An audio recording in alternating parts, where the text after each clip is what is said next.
So before we had drummers laying down the beat for the rock band, the role of drumming was executed by a few different players playing one instrument each. You know, somebody's playing a cymbal, somebody's playing a bass drum, somebody's playing a snare. And so it's interesting to think about the role of drumming changing from 4 or 5 musicians down to 1.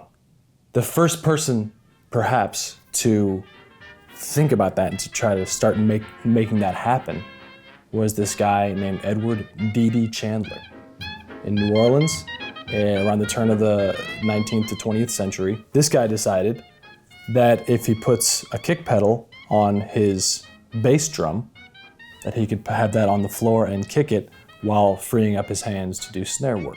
There's a photo in 1896, and he's with his ensemble, D.D. Chandler, and you can see in the bottom corner of the photo this kick pedal on the drum.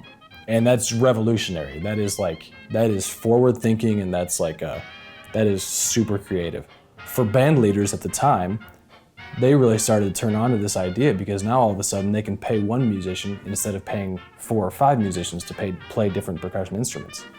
So from that idea, which was revolutionary, then all these other ideas started happening as to like how to combine this contraption or trap kit.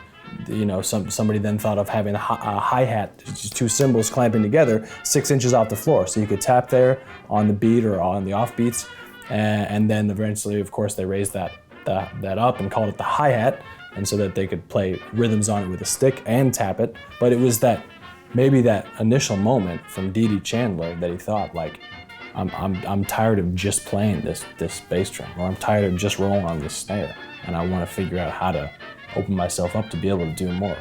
It's such a massive moment, and that happened in New Orleans, which is very cool. That photo was taken in 1896, and that's around the time when this started happening. I think it was like 1909 or so when Ludwig then started making kick drum pedals. That means that the modern drum kit is like just a little over 100 years old, maybe. The fact that the modern drum kit, the trap kit, has only been around for 100 years is really, it's probably very inspiring for I'm not a drummer, but it's probably very empowering for drummers to think that, like, wow, there's still so much to happen with this instrument. So cheers to Edward D.D. Chandler, whose innovations and creativity provided us with the modern drum set. And for the coffee toast, I will use the words of a fellow drummer at the time who said that D.D.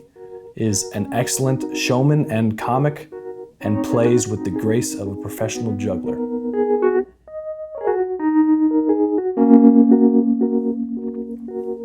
There was another quote by So go ahead.